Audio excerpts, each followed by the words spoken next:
Hello, once again. I am Doc Rodden, and this is Gruesome Magazine. Tonight we are counting down Dave Dreher's top 10 favorite Stephen King horror movies and TV series. Gruesome Magazine.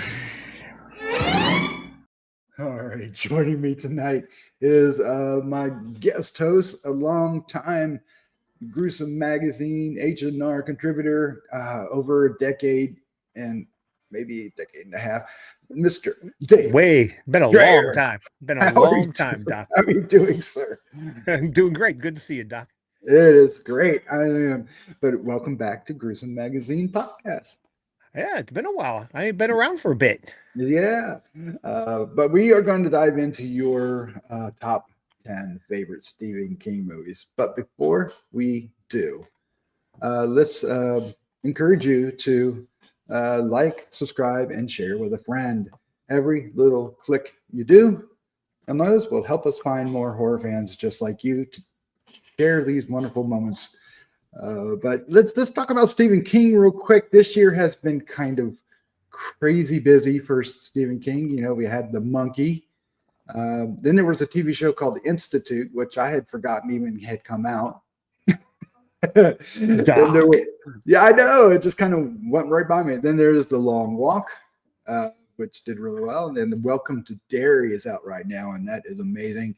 And as we're recording this weekend, The Running Man is out. I love that picture. So it's been crazy. So this is you forgot the Life of Chuck too. Life of Chuck came out. Oh, I did forget The Life of Chuck. Yes, yeah. The Life of Chuck. I totally had an image for it and did not upload it. So hey, what can I say? I mentioned it. It's good. We're good to go. I mentioned it. Let's go down your top 10 favorite movies and TV miniseries, I should say. I don't think you didn't select any series, but you did select a number of miniseries, which is interesting. I'm so glad you did. Let's go down them. Let's start off with Salem Lot. Now, this is a 1979 miniseries, a 2-week event. It was 2 Saturdays in a row. Directed by Tobe Hooper. The cast included David Soul, James Mason, Lance Kerwin, and Bonnie Bedelia. It's a writer returns home to Jerusalem's lot, only to find townspeople falling under the influence of a vampire master. Mr. What is his name again?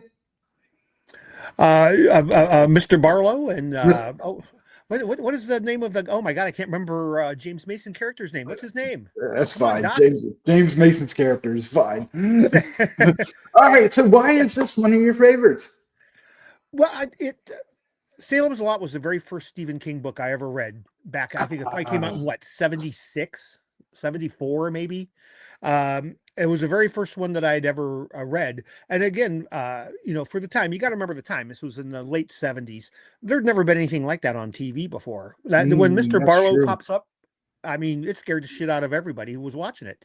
Yeah. Now it's pretty blasé, but back then that was crazy shit going on.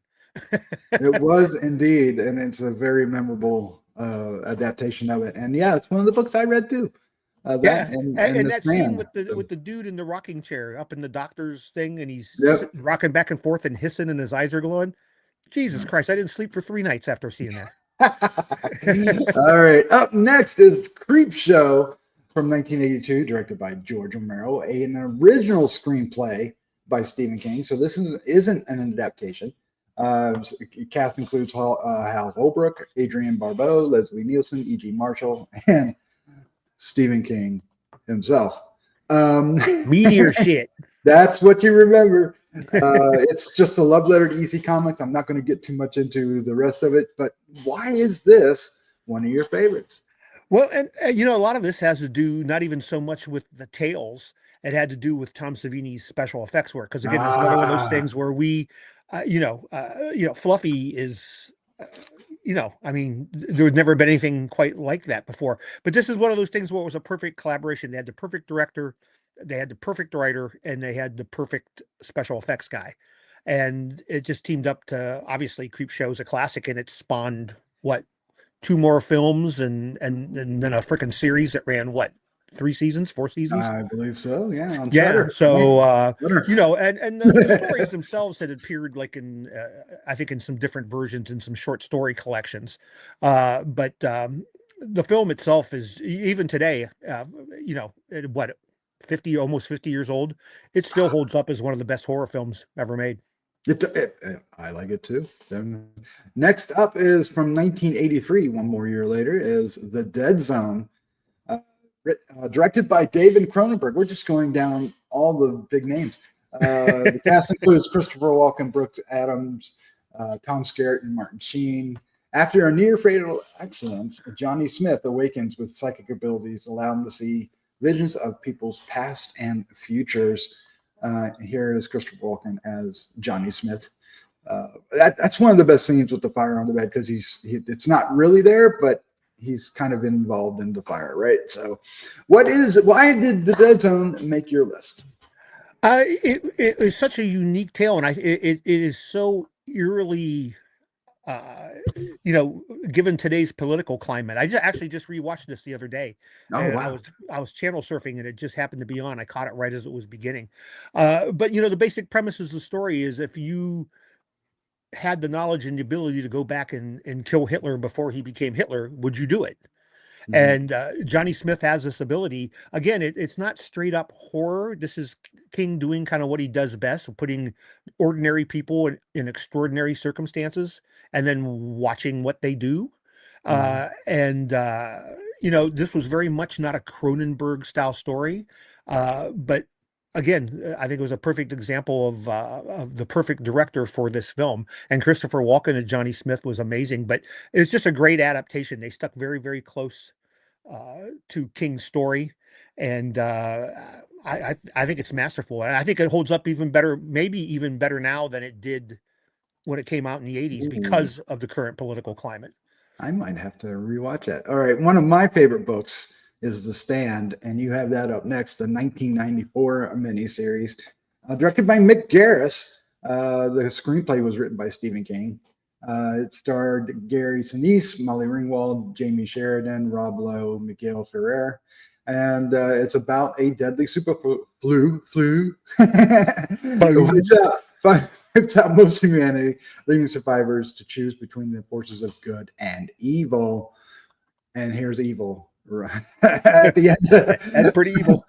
And as a Flag, right? What was it? Was it Rick Flag? No, Randall Flag. Rick Flag's a comic book character. Randall Flag. All right. Why did this make your favorite list? Well, again, in '94, when this came out, this was kind of a must-see TV, right? Originally, George Romero was supposed to direct this. For whatever reason, it fell through, and Mick Garris took it over or ended up, being the person behind it. And I think he does an amazing job for a made-for-TV movie and for the huge epic nature of this tale. I think it's aged very, very well. I think it's actually more fun to watch now than when it originally came out. But it's just it's his.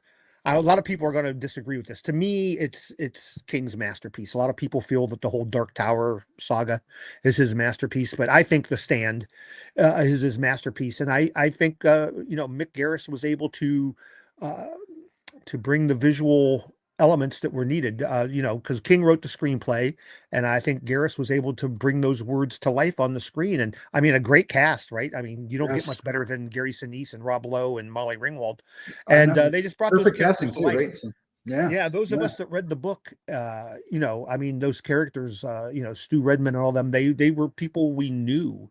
And they were accurately portrayed, at least for me as a viewer. They were accurately portrayed in that version. I watched the remake.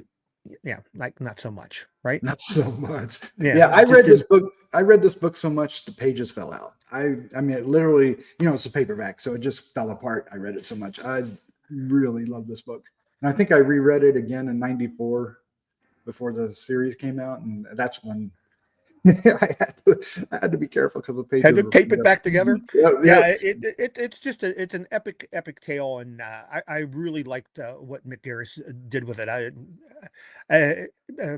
Age has treated it well. I think it's become even better over the years. Well, especially after COVID.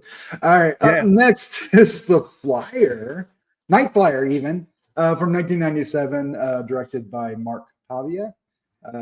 Cast includes Miguel Ferrer, Julie Entwistle, and it's about a hard-edged tabloid reporter investigates a mysterious serial killer who travels via private plane, and what he discovers is far more supernatural than expected. And we mean this guy.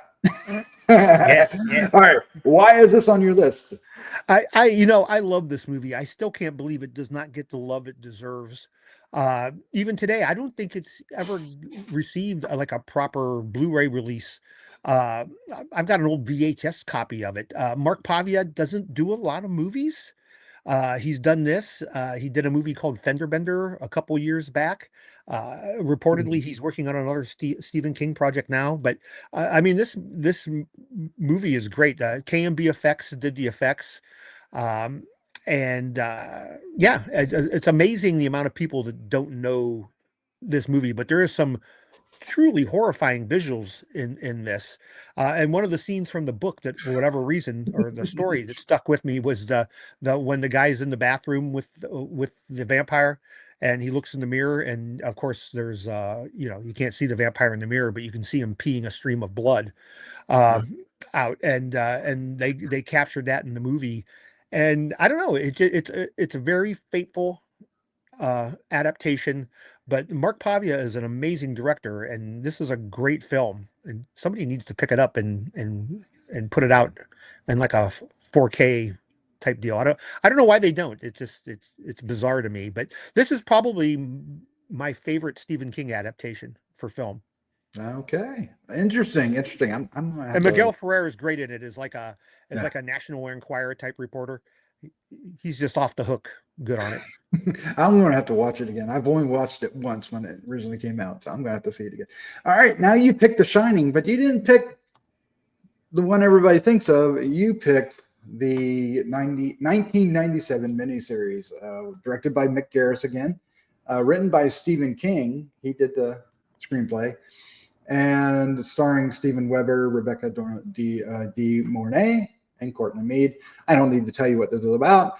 And here's Jack in this one. But okay, why did you choose this? Especially, why did you choose it over the 1980 Jack Nicholson film? Well, and again, I don't think it's no big secret that Kubrick's The Shining was just that. It was Kubrick's The Shining. He used the character names, and he used the setting. But other than that, it really wasn't King's tale at all. If you read the book, there's very little of the book in that adaptation of the film. If you watch the miniseries, it's pretty much the book verbatim. Um, in the book there was a topiary. In Kubrick's, you got the hedge maze. He was walking around with the axe and the whole "here's Johnny" thing. In the book, it was like a croquet mallet. Um, it was completely different. It was a completely different tale. So this is just a much more faithful retelling of the actual tale. And Steven Weber's great as Jack Torrance. He really is. And Rebecca De Mornay is much more true to the Wendy character than in the Kubrick's version. She wasn't a whiny, not know what to do type of thing. She was more of a take charge woman to protect Danny. herself and Danny. her son, and Yeah, Danny. And and again, Mick Garris just kind of seems to get King. I mean, we're kind of seeing that now with Mike Flanagan and doing so many King adaptations. Mhm. Flanagan just does King really well, and Mick Garris does King really well. So it's good. It's available now on streaming on a lot of different things. Again, it's one that I was just able to recently revisit because channel surfing, and it just happened to be on. It's good. It's fun. If you haven't seen it, what's wrong with you? Check it out. What's wrong with you? All right. Up next is the 1999 miniseries Storm of the Century. Also, original teleplay, if you will, by Stephen King. The cast includes Tim Daly, Colin Farrell, Deborah Ferrantino, and it's a mysterious stranger arrives during a ferocious blizzard, demanding one cryptic thing from the trapped townspeople. So let's take a look at. This is what he looks like at one point. Tell me, why did you pick this one? It's just a great, really creepy miniseries. They don't give away what's going on too quickly. Again, pretty much what it says. This dude just shows up, kills this old woman in her house for no apparent reason, and all he'll say is, "Give me what I want, and I'll go away." But we don't know what the hell it is he wants. But there's a big nor'easter coming in. They're on a little island, I think called Little Duck Island, something like that. The storm blows in, and now they're stuck on the island. They can't go anywhere. And this dude's there, and the situations just become more and more bizarre. And again, it's King doing what King does best. He takes a group of people, he puts them in a situation that you can't possibly control, and then you watch them melt down and just watch society go insane. And that's exactly what happens in this. And at the end of the tale, and I don't want to ruin it if you've never seen it, but at the end of the tale, there is a supernatural twist that is pretty freaking creepy. So it's a great miniseries. It's actually on Hulu right now. You can watch it. It's been on Hulu for a while now. But again, if you haven't checked it out, check it out. This was one that he just wrote specifically as a miniseries. It was not a standalone story. He just wrote it because ABC said we want a miniseries. So this is what he came up with. All right. Up next is the 2007 film 1408, directed by Mikhail Hofstrom, starring John Cusack and Samuel L. Jackson. A skeptical writer who debunks paranormal claims spends one night in a notoriously cursed hotel room. And you can feel him feeling it right there. Yeah, right. This is a disturbing one, man. This movie actually bothered me for the longest time. The story itself isn't that disturbing to me, but the writers on this, Greenberg Alexander and Kazowinski, whatever his name is, they really took they took the story and they really took a deep dive into it, and it's disturbing. It's disturbing as hell. It really is. I mean, the guy is, locked in this room, 1408, and Samuel L. Jackson tells the guy, "Man, you don't go in there. I'm telling you, stay out of there." And he don't listen, and he pays a hefty price for thinking this shit's all fake. And some of the imagery with his daughter, he's the John Cusack character has had a daughter who had died, and this ghost or entity or whatever it is just fucking with him.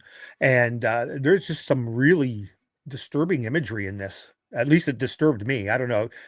I'm assuming you've seen it, right, Doc? Oh yeah, I loved it. Yeah, I thought it was great. Yeah, it was I would rank this up there as almost as disturbing as The Exorcist for me. Ooh, okay, that's bold. I think the next one is more of that than this one for me. Also 2007, it's The Mist, directed by Frank Darabont, based on the novella, of course, by Stephen King, starring Thomas Jane, Marcia Gay Harden, Laurie Holden, Toby Jones, and Andre Braugher. After a violent storm, mysterious mist rolls into a small Maine town, trapping a group of people inside a supermarket.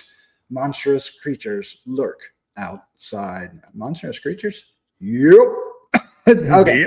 Got that right. I don't even know if I need to ask you, but why is this on your list?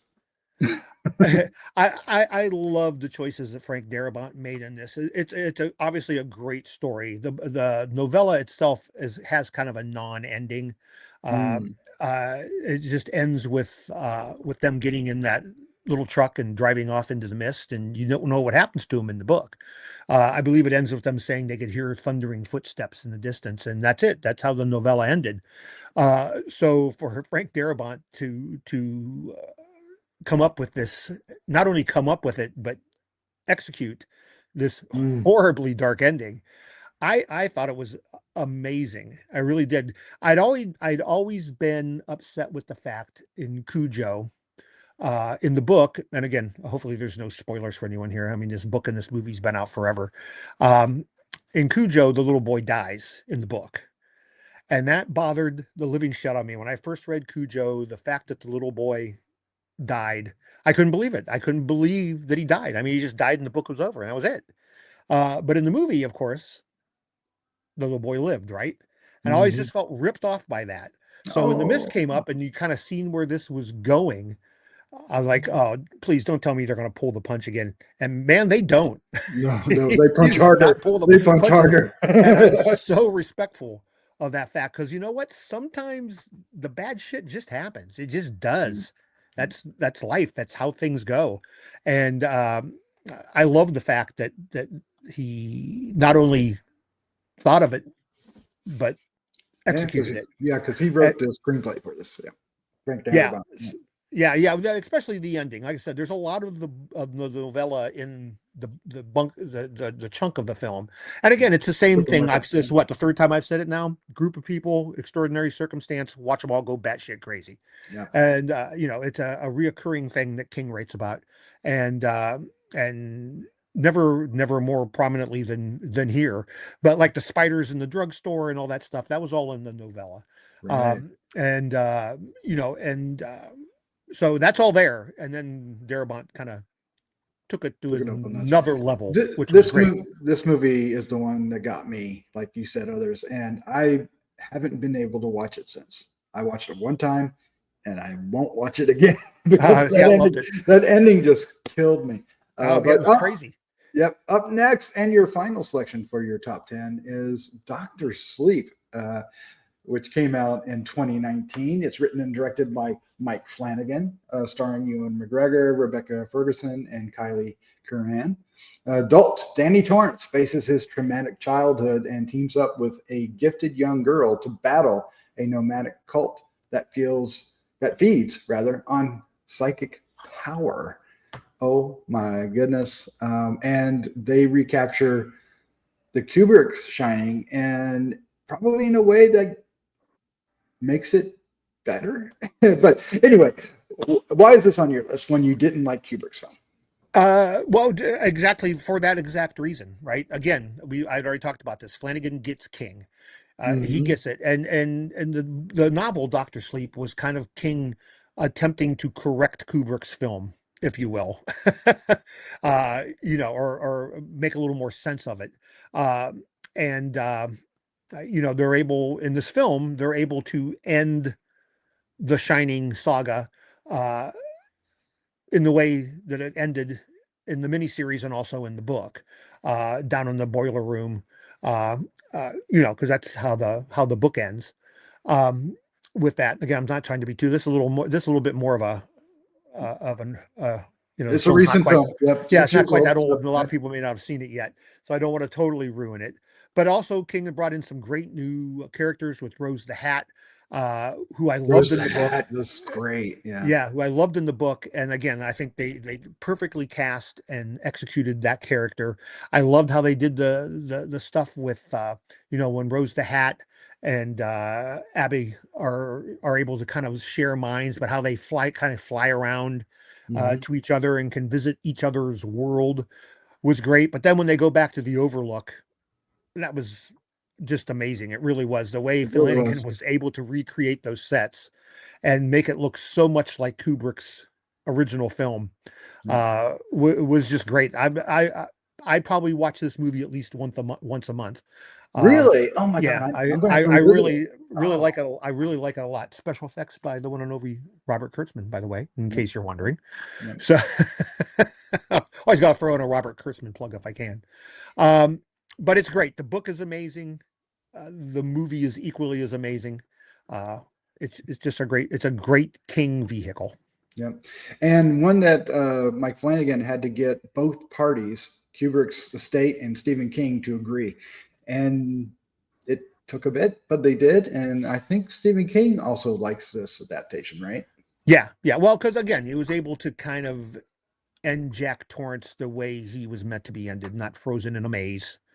All right. Well, there's your top 10. And I think it's a wonderful list. You have some honorable mentions. Let's dive into those really quickly.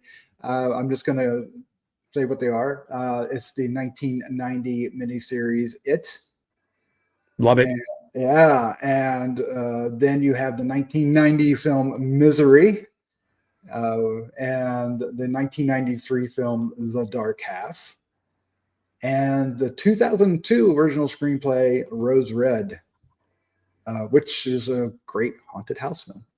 It is. It's kind of King's Haunting of Hill House, if you will, or Yep. yeah, you know.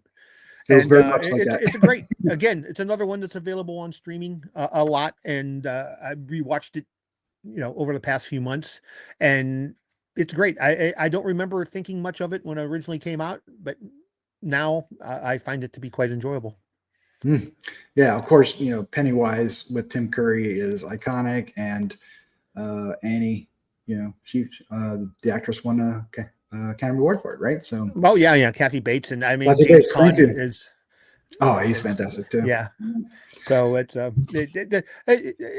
good. I mean, King. There's certainly been more than the fair share of really bad Stephen King adaptations. But with that being said, I really had a hard time just choosing only 10 that I really find to be better than the rest. Yeah, I mean, you did pass over a few that most people think of right away. We won't get into all that. But the coming year, I think we have a Carrie miniseries produced by Flanagan, right? Yep. And then Correct. we have potentially a Cujo series, or is it a Yeah. movie? I believe it's a movie actually. Okay. And again, I don't know how. Again, if it's a more of a faithful adaptation to the book, it might be worthwhile. We'll have to see. We'll have to see where they go with that. Yeah, it's a different world now, so it's you know instead of the kid, more people are worried about the dog. It's true. But anyway, thank you, Dave. This was a great list, and I'm so happy you're back and joined me for this. Thank you, sir, very, very much. Oh, absolutely. Enjoyed it immensely. All right, let's get out of here. Let's say good night. Good night, everybody.